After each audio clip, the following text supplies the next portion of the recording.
Olá meus amigos, olá minhas amigas, tudo bem? Hoje nós vamos ver a respeito da Bíblia como sendo a fonte autoritativa da nossa teologia, aonde nós temos que pautar nosso caráter e nossas ações.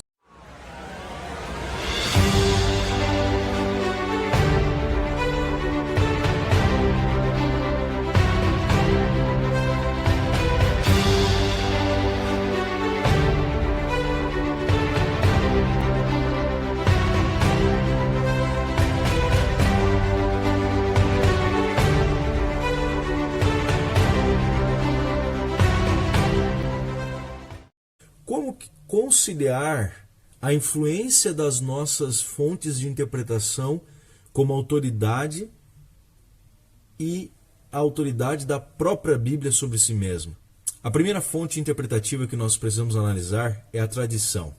A tradição e as Escrituras. A tradição ela não é ruim por si só.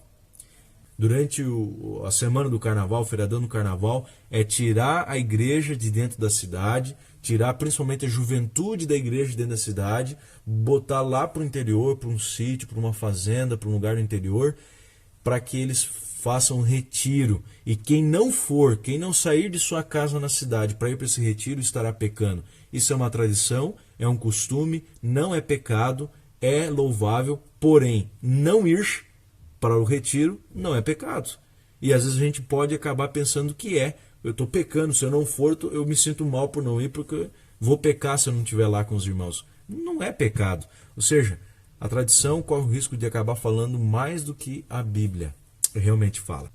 Segunda fonte autoritativa para a nossa interpretação das Escrituras, comparada às próprias Escrituras, é a experiência.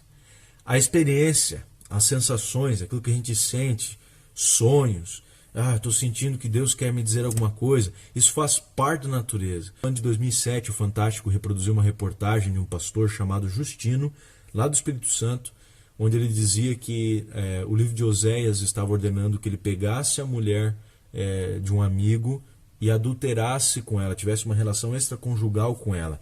E ele fundamentou ainda mais essa teoria dele num sonho que uma irmãzinha da igreja, o problema todo foi um erro de interpretação por causa do não conhecimento de um acento, que é o acento agudo. O agudo, que transformava a palavra em adúltera, e ele lia como adultera. Por causa de um acento, por não saber um acento, acabou causando todo um transtorno, tendo relações extraconjugais com irmãs da igreja. Então, meus amigos, experiência é importante, porém, ela é limitada. Nossas sensações, sonhos são legais, são importantes, mas são limitados devido à nossa pecaminosidade. Cultura, essa é outra fonte autoritativa para a nossa crença, para a nossa interpretação. A cultura frente às Escrituras. Nós todos somos cidadãos culturais, todos nascemos numa cultura. E é possível encontrar respingos de Deus em todas as culturas. Toda cultura precisa ser redimida por Deus, por Jesus. A Bíblia, por exemplo, ela foi dada numa cultura específica. Porém, a Bíblia não está presa àquela cultura. Quarta fonte autoritativa, que é muito importante nós verificarmos, se comparado à autoridade das próprias Escrituras, é a razão.